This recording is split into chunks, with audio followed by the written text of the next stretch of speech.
हाँ भाई, चलो और चलते हैं हम लोग यहाँ पे। डाइपोल को हमने यहाँ पे यूनिफॉर्म इलेक्ट्रिक फील्ड में रख चुके हैं। अब हम लोग रखेंगे डाइपोल को नॉन यूनिफॉर्म इलेक्ट्रिक फील्ड में। देखो जरा यहाँ पे dipole in non uniform electric field.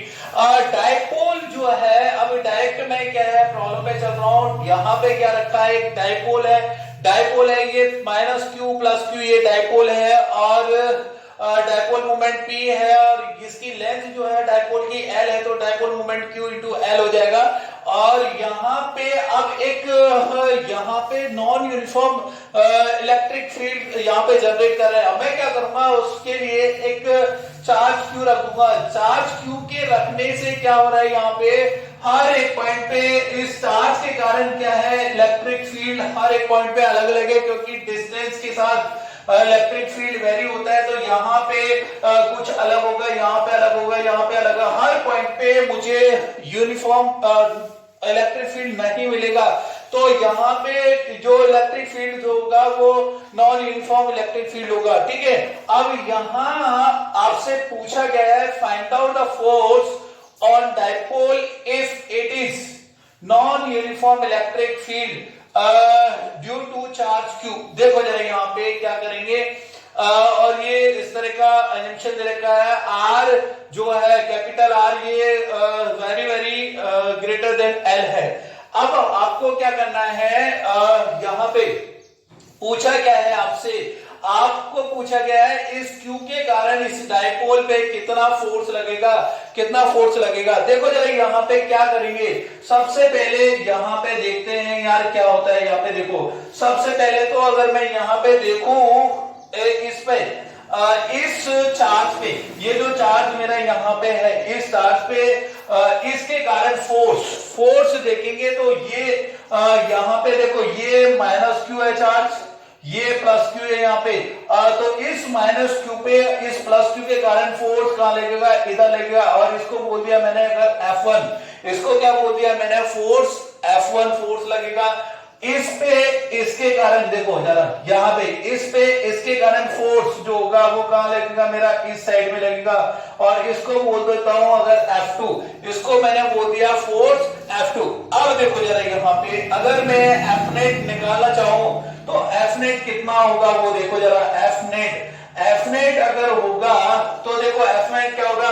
पहली चीज तो यार ये बात करूं कि यहाँ पे कौन सा फोर्स ज्यादा है ना। यहाँ पे नेट फोर्स की डायरेक्शन क्या होगी, यहाँ पे अगर देखो फोर्स क्या होता है, electrostatic force K Q1 Q2 upon R square. तो जिसकी डिस्टेंस कम है उस पर फोर्स ज्यादा, तो यहाँ पे फोर्स ज्यादा है, मतलब F1 यहाँ पे ज्यादा है। कुल मिला के F1 माइनस F2। तो डायरेक्शन क्या होगी, यहाँ पे इसकी डायरेक्शन होगी F नेट की जो डायरेक्शन होगी इधर। ठीक है, हाँ अब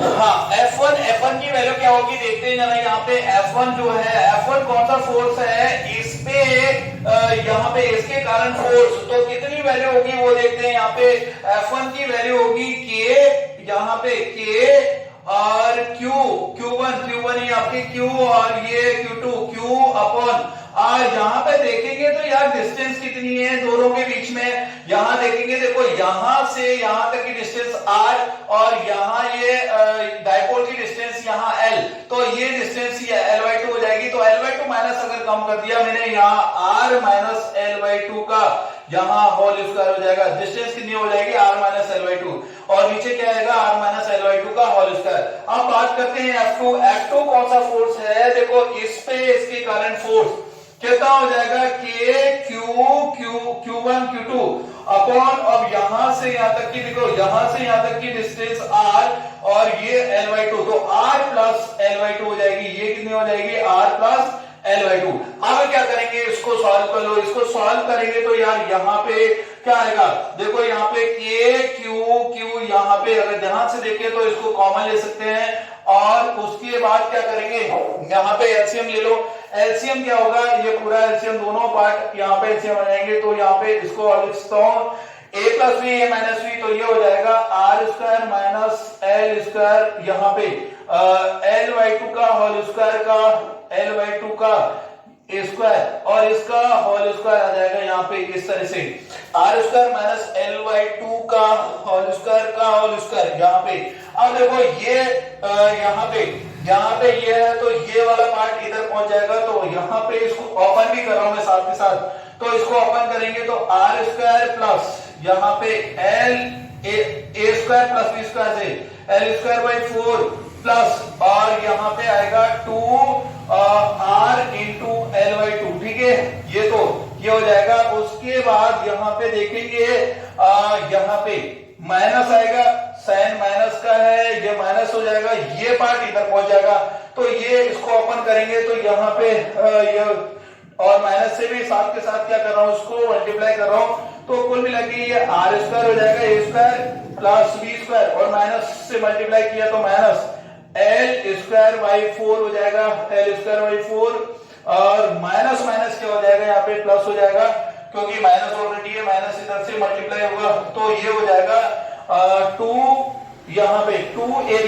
2r और ये l by 2 into l by 2। ठीक है, ये हमारा यहाँ पे ये हो जाएगा, यहाँ पे l बाई 2 और आ जाएगा l बाई 2। ठीक है, ये हो गया हमारा। अब देखो जरा यहाँ पे 2 से ये 2 कैंसिल हो जाएगा, 2 से यहाँ पे भी 2 कैंसिल हो जाएगा और ये आर स्क्वायर से आर स्क्वायर कैंसिल हो गया, एल स्क्वायर से यहाँ पे एल स्क्वायर बाई 4 यहाँ पे एल स्क्वायर बाई 4 भी यहाँ पे कैंसिल हो जाएगा और यहाँ पे जो फाइनली जो बचेगा वो देखते हैं के क्यू क्यू, यहाँ तो एज इट इज। और उसके बाद यहाँ पे देखो यहाँ पे ऊपर क्या बचेगा आर एल और आर एल, ये हो जाएगा 2RL और अपॉन अब यहाँ पे एक एजम्पशन लगाएंगे। एजम्पशन क्या है मेरा यहाँ पे कि भाई ये जो R जो है कैपिटल R ये स्मॉल r से बहुत बड़ा है, तो यहाँ पे एजम्पशन लगाएंगे तो ये वाली टर्म जो है यहाँ पे ये एल स्क्वायर वाली टर्म ये क्या हो जाएगी, यहाँ पे जीरो हो जाएगी, ऑलमोस्ट क्या हो जाएगी, ये जीरो हो जाएगी। और यहाँ पे ये एजम्पशन लगा रहा हूं कि R जो है वो वेरी वेरी ग्रेटर देन यहाँ पे L, तो ये जीरो हो जाएगा। नीचे बचेगा यहाँ पे R का स्क्वायर, R स्क्वायर का होल स्क्वायर, तो R की पावर 4, कुल मिला के ये एक R से एक R कैंसिल हो जाएगा और ये जो बचेगा यहाँ पे K Q और Q। अब देखो जरा यहाँ पे क्या करूंगा मैं, यहाँ पे ऊपर बचा यहाँ पे 2L अपॉन R का क्यूब। ठीक है, नीचे अब देखो मैं क्या करूंगा, Q को L को Q के साथ रखूंगा और 2 को यहाँ पे मल्टीप्लाई कर दिया तो ये हो जाएगा अपॉन नीचे यहाँ पे R का क्यूब। ठीक है, ये और Q इंटू L, इसको क्या लिख सकता हूं मैं P। तो फाइनली एफनेट जो होगा, एफनेट मेरा आएगा यहाँ पे 2kp अपॉन R का क्यूब इंटू Q, ये हमारा यहाँ पे एफनेट आएगा, ये हमारा क्या आएगा एफनेट। और डायरेक्शन क्या है एफनेट की, देखो हम लोग देख चुके हैं, इस पे डायरेक्शन जो होगी देखो डायपोल पे जो होगा इधर की साइड फोर्स होगा, क्योंकि F1 फोर्स ज्यादा है यहाँ पे, तो डायरेक्शन ये होगी। ठीक है, हाँ अब देखो एक चीज ये यहाँ पे हमारा फोर्स आया 2kp अपॉन R क्यूब। अगर ध्यान से देखें यार, इतना भी करने की जरूरत नहीं थी मुझे, इतना भी सॉल्व करने की जरूरत नहीं थी। अगर ध्यान से देखो तो 2kp अपॉन x क्यूब, ये क्या है, ये क्या चीज है यहाँ पे, ये हमारा इस Q के कारण इस R डिस्टेंस पे इलेक्ट्रिक फील्ड है और यहाँ पे ये देखो ये इलेक्ट्रिक फील्ड हो गया तो QE हो गया, F इक्वल टू Q। अगर इसको कंपेयर करें में F इक्वल टू QE, तो ये E मेरा ये है E। ठीक है, तो यहाँ पे मैं लिख सकता था डायरेक्ट इस Q के कारण यहाँ पे इलेक्ट्रिक फील्ड निकाला। यहाँ पे देखो डायपोल, देखो इसमें ये भी सोच सकता था कि भाई मुझे इसके कारण इस पर फोर्स निकालना था, मैं क्या उल्टा चलता यहाँ पे इस डायपोल के कारण इस Q पे यहाँ पे क्या निकालो, यहाँ पे निकालो, इस पे निकालेंगे तो यहाँ पे फोर्स निकालो या इलेक्ट्रिक फील्ड निकालो। इस डायपोल के कारण इस पर इलेक्ट्रिक फील्ड जो होगी R डिस्टेंस पे वो होती है 2kp अपॉन यहाँ पे एक्स क्यूब, एक्स की जगह आर, तो आर का क्यूब हो जाएगा। और यहाँ पे फोर्स देखेंगे f equal to q e, तो यहाँ पे जो यहाँ पे फोर्स होगा 2 kp अपॉन आर का क्यूब इंटू क्यू, ये क्यूब। तो ये इस डायपोल के कारण इस पे और इसके कारण इस पे कितनी होगी, वही तो होगा, वही तो फोर्स होगा। तो कुल मिला के इस तरह से भी मैं सोच सकता था यहाँ पे, ठीक है। तो यहाँ पे इस तरह से हम लोग कर सकते हैं इसको। अब और आगे चलते हैं, यहाँ पे इस पर बेस और भी प्रॉब्लम है। यहाँ पे सेकंड वाली प्रॉब्लम पे चलते हैं।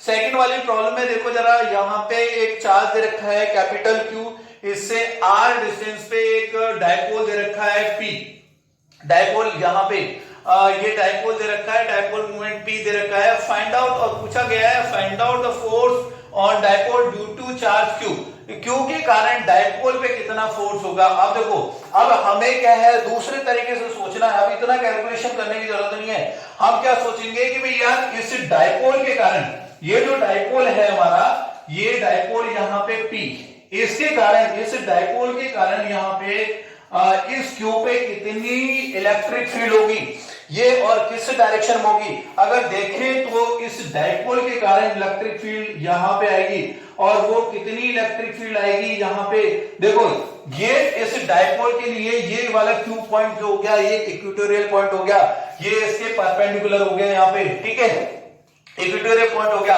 और इक्वेटोरियल पॉइंट पे इलेक्ट्रिक फील्ड क्या होती है, केपी अपॉन एक्स का क्यूब, यहाँ पे तो यहाँ आर का क्यूब हो जाएगा। तो ये तो रही यहाँ पे इलेक्ट्रिक फील्ड, और इस डायपोल के कारण इस पे इलेक्ट्रिक फील्ड। अब यहाँ पे फोर्स देखेंगे तो इसको क्यू से f equal to q e, तो यहाँ पे ये क्या हो गया, हमारा फोर्स हो गया, ठीक है, ये फोर्स हो गया। ये डायपोल के कारण इस चार्ज पे फोर्स, अब इस चार्ज के कारण इस डायपोल पे फोर्स कितना होगा, और किधर होगा, ये होगा मेरा इस साइड में, और कितना होगा, सेम मैग्नीट्यूड का होगा, केपी अपॉन आर का क्यूब इंटू क्यू, ठीक है। यहाँ पे ये इलेक्ट्रिक फील्ड और यहाँ पे इंटू क्यू, तो ये फोर्स हो गया। तो कुल मिला के यहाँ पे फोर्स की डायरेक्शन क्या होगी, इधर होगी, और कितना फोर्स होगा, 2 kp अपॉन आर का क्यूब इंटू क्यू, ये हमारा फोर्स हो गया, ठीक है। अब इतना कैलकुलेशन करने की जरूरत नहीं है। अब मान लो कि मैं तो यार कोई जनरल केस ले रहा हूं, मान लो कि आपको क्या है, ना तो इधर इस डायरेक्शन हॉरिजॉन्टल रखा है, ना ही वर्टिकल रखा है। अब मैंने डायपोल को क्या कर दिया, यहाँ पे इंक्लाइन कर दिया, इंक्लाइंड यहाँ पे डायपोल है, और इस इंक्लाइंड डायपोल को कहां रखा है, नॉन यूनिफॉर्म इलेक्ट्रिक फील्ड में रखा है। यहां पे भी मैंने क्या रखा था, नॉन यूनिफॉर्म इलेक्ट्रिक फील्ड में रखा है इसको। क्यों क्या कर रहा है, इसमें नॉन यूनिफॉर्म इलेक्ट्रिक फील्ड यहाँ पे जनरेट कर रहा है, ठीक है ना। तो इस क्यू के कारण इस पर यहाँ पे फोर्स निकालना था हमें, और अब यहाँ पे सेम वही क्वेश्चन है, लैंग्वेज वही है, यहाँ पे इस क्यू के कारण इस डायपोल पे अब कितना यहाँ पे फोर्स होगा, वो हमें कैलकुलेट करना है। एक जनरल, अब मैं क्या कर रहा हूं, जनरल केस ले रहा हूं। अब जनरल केस लूंगा तो अब देखो जरा, मैं इस पी को, डायपोल मोमेंट है, इसको दो कंपोनेंट में तोड़ूंगा यहाँ पे।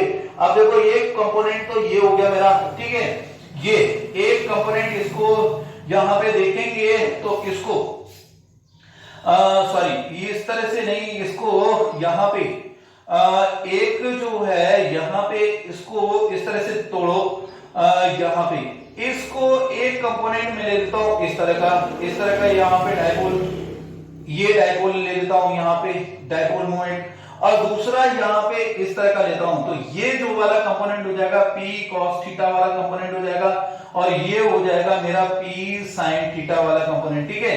अब देखो जरा, अब ये डायपोल एक अलग होगा, इसको बोल दो यहाँ पे p डैश, ये यहाँ पे इसको बोल दो p डैश, और ये एक्चुअल में क्या है यहाँ पे ये है हॉरिजॉन्टल, ये हॉरिजॉन्टल वाला कंपोनेंट है, और यहाँ पे बोल दो इसको p डैश, ये वर्टिकल वाला कंपोनेंट है p डैश v, ठीक है, या p डैश h। यहाँ पे मतलब डायपोल मोमेंट ये है हॉरिजॉन्टल डायरेक्शन में, तो यहाँ पे ये लिखेंगे। अब देखो जरा, इस क्यू के कारण यहाँ पे इस पे फोर्स, इस क्यू के कारण इस पे फोर्स जो है वो देख सकते हैं। मतलब यहाँ पे ये इस तरह का केस है, ये इस तरह का केस है ना यहाँ पे। या फिर मैं देखो जरा इसके कारण, इस डाइपोल के कारण इस पर फोर्स कितना होगा, यहाँ पे होगा इलेक्ट्रिक फील्ड इनटू वो चार्ज, ठीक है, यहाँ पे ये होगा।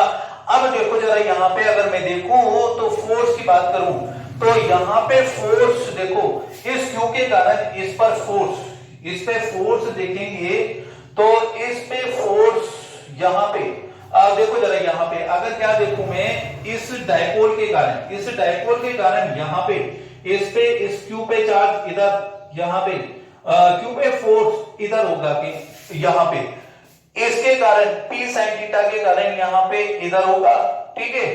और यहाँ पे फोर्स कितना हो जाएगा, यहाँ पे इक्वेटोरियल पॉइंट है तो KP अपॉन P की जगह यहाँ पे P sin थीटा और ये डिस्टेंस कितनी यहां से यहां तक R दे रखी है, ये डिस्टेंस कितनी दे रखी है यहाँ पे R दे रखी है, ठीक है। ये डिस्टेंस मैं यहां से यहां तक कितनी ले रहा हूं, R ले रहा हूं, ये मेरी R डिस्टेंस है, ठीक है। यहाँ अब देखो जरा ये कितना क्या हो जाएगी, R का यहाँ पे Q हो जाएगा, ठीक है, इंटू Q, ठीक है। दूसरा यहाँ पे देखूंगा तो दूसरा फोर्स जो होगा वो कहां लगेगा, इधर लगेगा, ठीक है ना, इस साइड में लगेगा। और ये फोर्स, ये तो F1 मान लो और ये फोर्स F2, ठीक है। ये फोर्स कितना होगा, मतलब ये यहाँ पे इस डाइपोल के कारण इस पर यहाँ पे फोर्स देखेंगे तो ये कितना हो जाएगा, 2kp upon kp cos theta upon r का क्यूब हो जाएगा, ठीक है। ये डिस्टेंस यहाँ पे r है तो ये हो जाएगा इंटू क्यू भी है, F q फॉर्म है ये, है ना। तो ये इलेक्ट्रिक फील्ड यहाँ पे ये इसके लिए एक्सिस पे होगा, यहाँ पे ये एक्सिस पे, यहाँ पे इस डाइपोल के एक्सिस पे यहाँ पे पॉइंट है ये, और यहाँ पे फोर्स हो जाएगा ये हो जाएगा, ठीक है। अब देखो जरा यहाँ पे F नेट जो फोर्स होगा वो किधर आएगा मेरा, यहाँ पे F नेट फोर्स इधर आएगा भाई, इधर इस पे आएगा, इसको यहाँ पे ये F नेट जो होगा, ये F नेट कितना होगा वो कैलकुलेट करते हैं, और F नेट होगा under root of F1 square plus यहाँ पे F2 का स्क्वायर, ठीक है। और F1 की वैल्यू अगर मैं यहाँ पे पुट करूं तो F1 क्या होगा, जरा यहाँ पे देखेंगे तो अंडर रूट ऑफ यहाँ पे F1 देखो यहाँ पे क्या है, KP यहाँ पे साइन थीटा अपॉन R का क्यूब इंटू क्यू, ठीक है। यहाँ पे इसका स्क्वायर प्लस, और दूसरा जो है यहाँ पे 2kp यहाँ पे cos थीटा और इंटू क्यूब अपॉन R का क्यूब का होल स्क्वायर, ये हो जाएगा, ठीक है। यहाँ पे अब क्या कर सकता हूँ यार, यहाँ पे क्या करेंगे, आप देखो यहाँ पे मैं KP अपॉन R का क्यूब, यहाँ पे कॉमन आ रहा है KP अपॉन R का क्यूब इंटू यहाँ पे क्यू भी कॉमन आ रहा है, क्यू भी यहाँ पे कॉमन आ रहा है, ये क्यू भी यहाँ पे कॉमन ले लेंगे। अब देखो जरा यहाँ पे अंदर जो बचेगा वो क्या बचेगा, यहाँ पे साइन स्क्वायर थीटा, यहाँ से साइन स्क्वायर थीटा निकलेगा, यहाँ पे चलो मैं लिख लेता हूँ, यहाँ पे साइन स्क्वायर थीटा प्लस ये बचेगा यहाँ पे केपी अपॉन आर क्यूब और इंटू क्यू तो बाहर निकल जाएगा, और ये निकलेगा 2 का 4 और cos का स्क्वायर, यहाँ पे 4 cos स्क्वायर थीटा।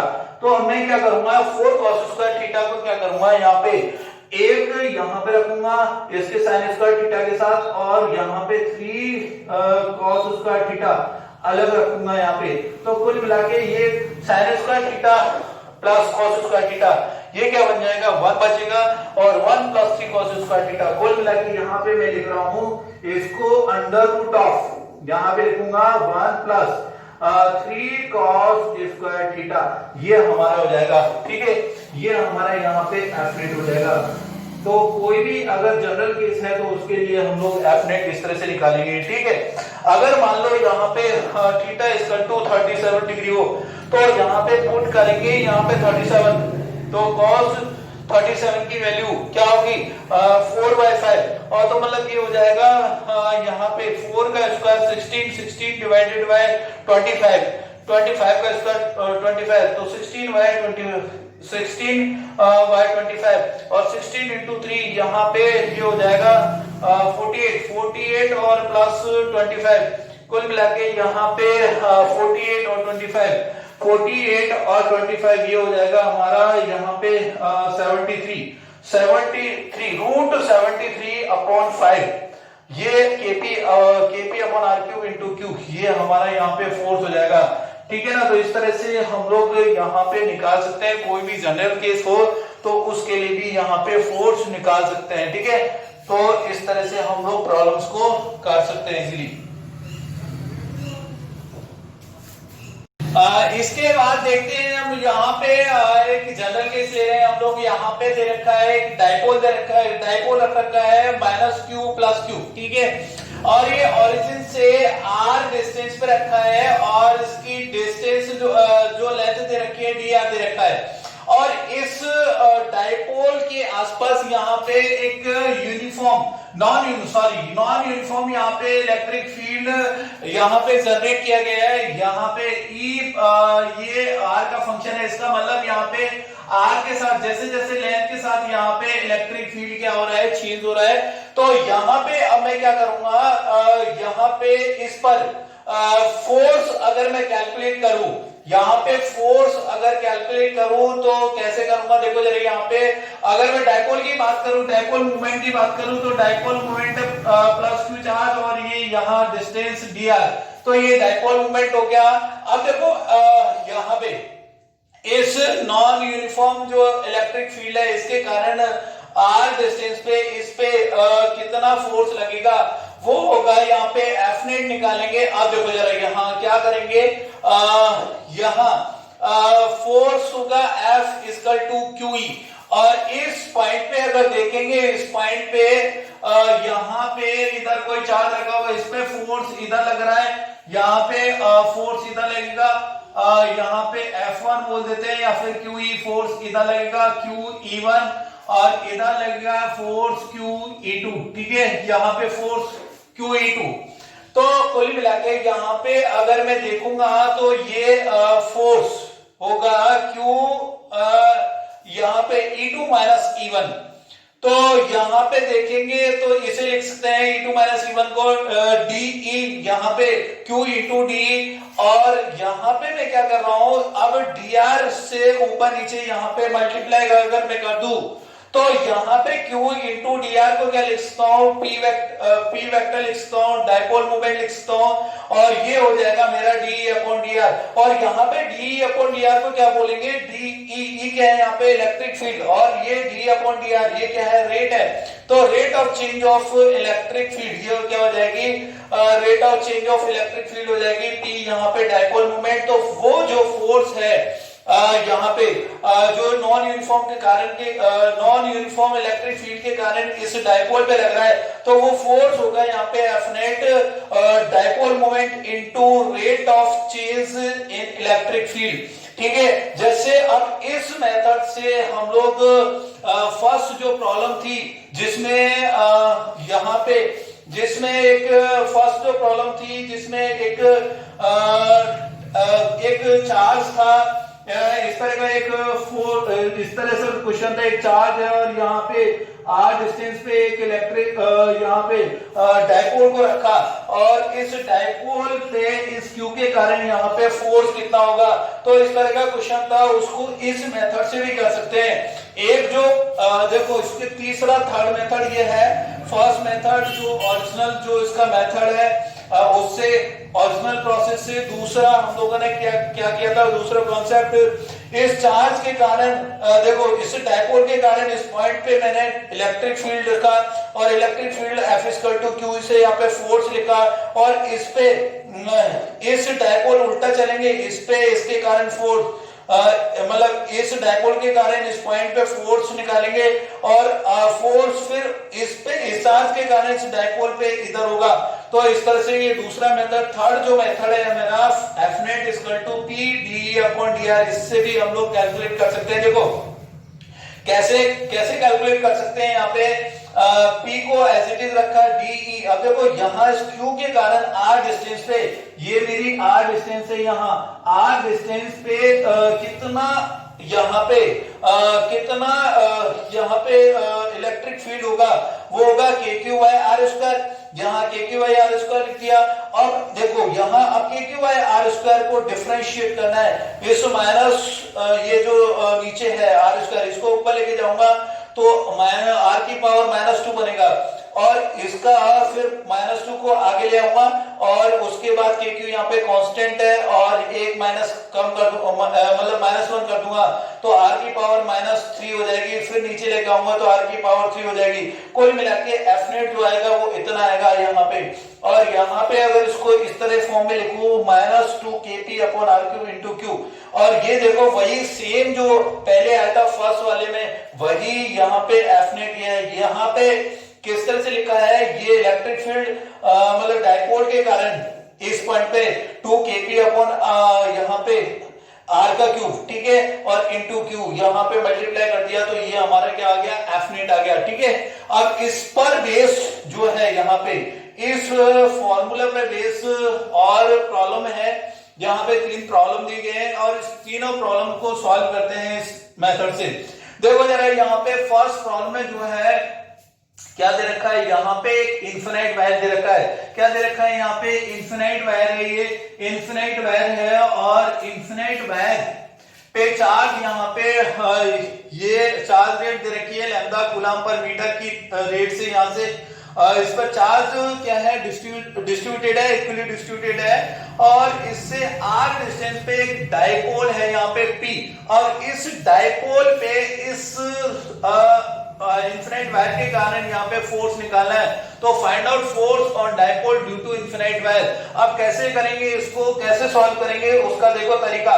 यहाँ पे अब इस मेथड से करेंगे हम लोग। Fnet को मैंने लिखा यहाँ पे, Fnet को क्या लिखूंगा, यहाँ पे लिख सकता हूँ, Fnet को मैंने लिखा Fnet को मैंने लिखा यहाँ पे P इंटू DE/dt लिखूंगा, P इंटू DE/dt लिखूंगा। अब देखूंगा यहाँ पे, अब देखो जरा यहाँ पे क्या करेंगे, P एज इट इज लिखा और DE। अब देखो इस यहाँ इन्फिनाइट वायर के कारण इस पॉइंट पे अगर मैं इलेक्ट्रिक फील्ड लिखूंगा तो क्या लिखूंगा यहाँ पे, D/dr हो जाएगा, ठीक है। तो D/dr, और ये इलेक्ट्रिक फील्ड होता है 2K लैम्डा बाय यहाँ पे R हो जाएगा। और इसका डिफरेंशिएशन अगर मैं करूं तो यहाँ पे डिफरेंशिएशन जो होगा वो होगा मेरा Fnet equal to P as it is, और इसका डिफरेंशिएशन जो होगा यहाँ पे माइनस यहाँ पे देखो 2K लैम्डा यहाँ पे एज इट इज, और इसका 1/r का -1/r² हो जाएगा। कुल मिला के ये हमारा यहाँ पे जो Fnet जो आएगा वो हो जाएगा माइनस यहाँ पे 2K लैम्डा P/r², ये हमारा Fnet होगा, ठीक है। तो इस तरह से हमारा ये आंसर होगा। अब नेक्स्ट प्रॉब्लम पे चलते हैं हम लोग। नेक्स्ट प्रॉब्लम क्या है, देखो जरा नेक्स्ट प्रॉब्लम में क्या दे रखा है, एक रिंग दे रखी है, एक रिंग दे रखी है, और इस रिंग पर यहाँ पे चार्ज है Q, और इसकी रेडियस R है, और इससे R/√2 डिस्टेंस पे यहाँ एक डाइपोल है, और यहाँ डाइपोल पे इस रिंग के कारण फोर्स निकालना है। तो find out force on dipole due to ring, यहाँ पे ये निकालना है। अब देखो जरा यहाँ पे कैसे करेंगे। अब चाहे ये फॉर्मूला लगाएंगे यहाँ पे Fnet देखेंगे, Fnet P इंटू DE/, यहाँ पे dr, ठीक है। ये अगर लगाए हैं तो अब देखो जरा यहाँ पे मैं जानता हूं एक चीज, मैं जानता हूं कि रिंग के केस में R/2 डिस्टेंस पे इलेक्ट्रिक फील्ड क्या होती है, मैक्सिमम होती है, ठीक है। और रिंग के कारण यहाँ पे रिंग के कारण R डिस्टेंस पे, X डिस्टेंस पे जो इलेक्ट्रिक फील्ड जो होती है, इलेक्ट्रिक फील्ड कितनी होती है, वो होती है हमारी K। इलेक्ट्रिक फील्ड की अगर मैं बात करूं यहाँ पे इलेक्ट्रिक फील्ड होती है KQX/R² प्लस X² की पावर 3/2, ये हमारा इलेक्ट्रिक फील्ड होता है, ठीक है। ये हमारा क्या इलेक्ट्रिक फील्ड होता है। अब देखो जरा यहाँ पे इससे R/2, अगर ये X जो है यहाँ पे x equal to r by root two हो जाए, x इक्वल टू अगर r बाई रूट टू हो जाए तो ये क्या हो जाएगी, मैक्सिमम हो जाएगी। और जब ये इसका ग्राफ भी हम लोगों ने देखा था कि यार E वर्सेस R, याद हो तो आपको E वर्सेस R, तो इसका ग्राफ कुछ इस तरह से आया था कि भाई इस तरह से यहाँ पे ये r बाई रूट टू पे यहाँ पे मैक्सिमम था और इधर भी minus r by root two पे ये क्या था, मैक्सिमम इलेक्ट्रिक फील्ड आ रहा था। ठीक है, तो यहाँ पे देखो r बाई रूट टू पे मैक्सिमम है, तो यहाँ पे स्लोप क्या होगा, d बाई डी आर, ये d बाई डी आर क्या हो जाएगा, यहाँ पे जीरो हो जाएगा। और अगर ये जीरो हुआ तो यहाँ पे एफ नेट भी क्या हो जाएगा, ये भी जीरो हो जाएगा। क्यों, क्योंकि यहाँ पे D E by D R क्या है, यहाँ पे जीरो होगा। ठीक है, d अपॉन डी आर क्या होगा, यहाँ पे जीरो होगा। क्यों, क्योंकि r बाई रूट टू पे यहाँ पे मैक्सिमम इलेक्ट्रिक फील्ड होती है, E max at r by root two पे, यहाँ पे ये हमारा यहाँ पे आंसर हो जाएगा। कुल मिला के एफ नेट क्या आएगा, इस केस में जीरो आएगा। ठीक है, अब चलते हैं थर्ड वाले प्रॉब्लम पे।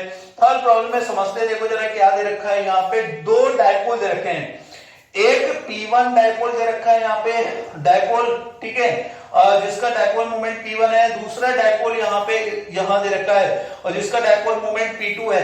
अब यहाँ पे पूछा गया है कि फाइंड आउट फोर्स और dipole P2 due to dipole P1, मतलब सेकंड वाले पे फर्स्ट वाले के कारण यहाँ पे क्या निकालना है, ये फोर्स निकालना है। देखो इसी मेथड से करेंगे, यहाँ पे इसी मेथड को अप्लाई करेंगे तो एफ नेट इस यहाँ पे अगर मैं बोलूं यहाँ पे एफ नेट क्या होगा, P into D E bye यहाँ पे डी टी हो जाएगा। और अगर मैं निकालूं यहाँ पे ये क्या होगा, ये यहाँ पे एफ नेट मुझे 2 पे बल के कारण निकालना है, तो क्या होगा देखो जरा, ये क्या हो जाएगा यहाँ पे P2 यहाँ पे ये डायपोल मोमेंट क्या लूंगा सेकंड वाले का और इनटू डी और इलेक्ट्रिक फील्ड। अब देखो जरा इस डायपोल के कारण इस r डिस्टेंस पे इलेक्ट्रिक फील्ड हम लोग जानते हैं कितना, क्योंकि ये पॉइंट कहां पे एक्सियल डायरेक्शन में है और ये होता है 2kp अपॉन यहाँ पे x का क्यूब, मतलब ये r का क्यूब हो जाएगा। ठीक है, अब देखो जरा यहाँ पे अपॉन यहाँ पे ये dr है, अपॉन ये dr हो जाएगा। अब इसका क्या करना है, हमें डिफरेंशिएट करना है। जब डिफरेंशिएट करेंगे तो देखो जरा यहाँ पे F21 ये F यहाँ पे क्या आएगा P2, ये P2 और इधर यहाँ पे क्या हो जाएगा, इसका डिफरेंशिएशन देखो, यहाँ पे 2kp तो कांस्टेंट और ये डिफरेंशिएशन जो होगा, डिफरेंशिएशन यहाँ पे क्या हो जाएगा इसका -6 मतलब -3, इसको ऊपर लेके जाएंगे तो r की पावर -3, माइनस पावर को आगे ले आया और पावर में यहाँ पे माइनस पावर में से एक कम कर दिया तो ये r की पावर 4 बन जाएगा नीचे। कुल मिला के यहाँ पे ये आएगा, यहाँ देखें तो -3 2 जा 6 P1 P2 यहाँ पे यहाँ पे ये जो डायपोल मूवमेंट आएगा ये डायपोल मोमेंट P1 आएगा और यहाँ पे भी P1, कुल मिला के ये क्या हो जाएगा -6 P1 P2 और ये क्या हो जाएगा KP1 -6 KP1 P2 upon r की पावर 4। ये हमारा यहाँ पे एफ नेट आ जाएगा 2 का 1 के रेस्पेक्ट में। ठीक है, 2 पे डायपोल 2 पे फर्स्ट डायपोल के कारण एफ नेट जो हो जाएगा वो इतना हो जाएगा। ठीक है, और इसी के साथ यहाँ पे हमारा जो ये इलेक्ट्रोस्टैटिक वाला जो चैप्टर है वो खत्म होता है। ठीक है, और इसके बाद हम लोग बात करेंगे इलेक्ट्रोस्टैटिक 2 के लिए। ठीक है, थैंक यू।